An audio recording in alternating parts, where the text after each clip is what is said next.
दवाइयाँ हैं, सब कुछ है, बिल्डिंग है, कुर्सियाँ हैं, टेबल है, लेकिन मौजूद नहीं है तो डॉक्टर और फार्मासिस्ट। यहाँ बैठा हूँ अगर बिना डॉक्टर के मैं कैसे दवाई लूंगा? तो इस बात को मैं कैसे कैसे करूँ। वैसे इलाज नहीं मिलेगा लोगों को।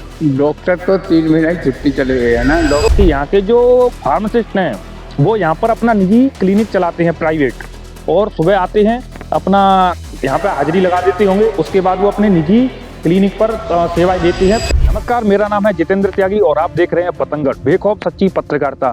इसी कड़ी में हम आ गए हैं उत्तर प्रदेश के जनपद आगरा के कस्बा लादूखेड़ा में बने सरकारी अस्पताल पर।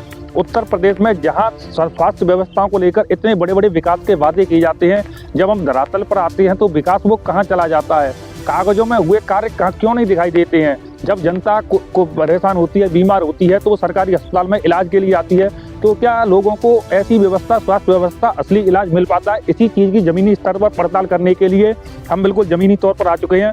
और आप मेरे पीछे एक और बिल्डिंग देख रहे होंगे, ये करीब करीब बहुत पुरानी बनी हुई बिल्डिंग है, बाबू निहालचंद राजकीय आयुर्वेदिक चिकित्सालय लादूखेड़ा। फिलहाल इस बिल्डिंग का जो कार्य है वो बंद चल रहा है, और यहाँ पर जो नया वाली नई बिल्डिंग है करीब करीब ये 1990 के दशक में बनी हुई बिल्डिंग है, और जो काफ़ी समय तक लोगों को स्वास्थ्य सुविधाएं दी गई यहाँ से। लेकिन अब वर्तमान में राज्य सरकार के द्वारा इस बिल्डिंग को हटाकर यहाँ पर एक नई बिल्डिंग बना दी गई है, और इस बिल्डिंग में स्वास्थ्य सेवाएं दी जा रही हैं। हाँ, तो सुभाष जी कब से कार्यरत हैं आप यहाँ पे? करीब हुई 20-25 साल हो गई। 20-25 साल से इसी हॉस्पिटल में कार्यरत हैं आप, यहीं लादूखेड़ा में आप? अच्छा, तो लादूखेड़ा में जो स्वास्थ्य व्यवस्था है, तो हमें केवल स्टाफ में से केवल आप ही मौजूद मिले तत्परता के साथ, तो बाकी स्टाफ कितना है यहाँ हॉस्पिटल में? 3 आदमी का है। 3 आदमी हैं, जिसमें से एक CHO है, चिकित्सा अधिकारी हैं, एक फार्मासिस्ट हैं और एक आप पर्यवेक्षक हैं। तो फार्मासिस्ट और जो डॉक्टर हैं वो कहाँ हैं? वो तो छुट्टी चले गए डॉक्टर तो। तो जो डॉक्टर हैं, CHO हैं, वो छुट्टी पर हैं। कब से छुट्टी पर हैं? वो अभी 5-6 दिन से। अच्छा, 5-6 दिन से छुट्टी पर हैं। और फार्मासिस्ट कहाँ हैं आपके? वो फगत चले गए साहब गाँव में के, तो वो दिन को दूसरी जगह का चार्ज दे दिया, क्या कर दिया ऐसा ही। अच्छा, आते हैं फार्मासिस्ट यहाँ पर? आते हैं। कब आते हैं? रोज आते हैं, डेली आते हैं। और फिर आने के बाद में अब जब हम बिल्कुल हॉस्पिटल के चलने वाले समय पर ही आए हुए हैं, तो फार्मासिस्ट हमें मौजूद नहीं मिले यहाँ पर, तो वो अच्छी बात की विषय है। लेकिन जैसे लोगों को क्या क्या, जैसे मान के चलिए आपके डॉक्टर छुट्टी पर हैं, तो यहाँ पर अगर कोई, मैं जैसे मान के चलिए दवाई लेने के लिए आया, तो मुझे दवाई कौन देगा? साहब क्या करें, सब मुझे बैठा लगे, मैं बैठा हूँ, यहाँ बैठा हूँ। अगर बिना डॉक्टर के मैं कैसे दवाई लूंगा? तो इस बात को मैं कैसे सकता हूँ।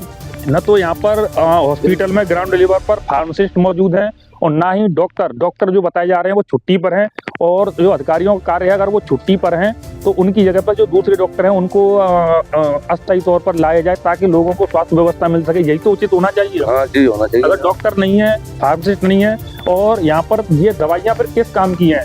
ये दवा वितरण कक्ष है, और इस कक्ष में जरा देखेंगे तो यहाँ पर सरकार के द्वारा दवाइयों की आपूर्ति की गई है। दवाइयाँ हैं, सब कुछ है, बिल्डिंग है, कुर्सियाँ हैं, टेबल हैं, लेकिन मौजूद नहीं है तो डॉक्टर और फार्मासिस्ट। तो दवाइयों का वितरण कैसे होगा? अब यहाँ पर हमें ये पर्यवेक्षक मौजूद मिले और अपनी ड्यूटी पर तैनात थे, और तो ये दवाइयाँ नहीं दे सकते ना, इनका काम ही नहीं है। अगर ये दवाई देंगे तो डॉक्टर्स की तो जरूरत ही नहीं है, तो जो उनकी जगह पे जो नए डॉक्टर हैं वो क्यों नहीं आए? और जो फार्मासिस्ट हैं मौजूद वो कहाँ हैं? जब डॉक्टर नहीं है तो इन दवाइयों का क्या इस्तेमाल? इससे अच्छा तो इस हॉस्पिटल को बंद कर दिया जाए, वैसे इलाज नहीं मिलेगा लोगों को।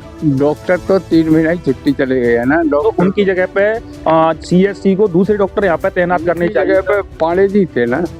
पांडे जी तो फार्मासिस्ट हैं। अच्छा, ये भाई हमको क्या मान। यहाँ पर 3 लोगों के स्टाफ में से केवल एक ही लोग मौजूद हैं। अब मान के चलिए वो छुट्टी पर है, वो उनकी छुट्टियां हैं, तो उनकी जगह पर किसी दूसरे डॉक्टर को तैनात किया जाए, ताकि लोगों को तो इलाज मिल सके।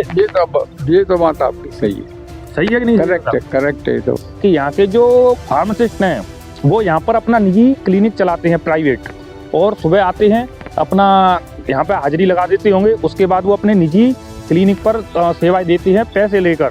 सरकार की भी तनख्वाह ले रहे हैं और निजी पैसा भी कमा रहे हैं।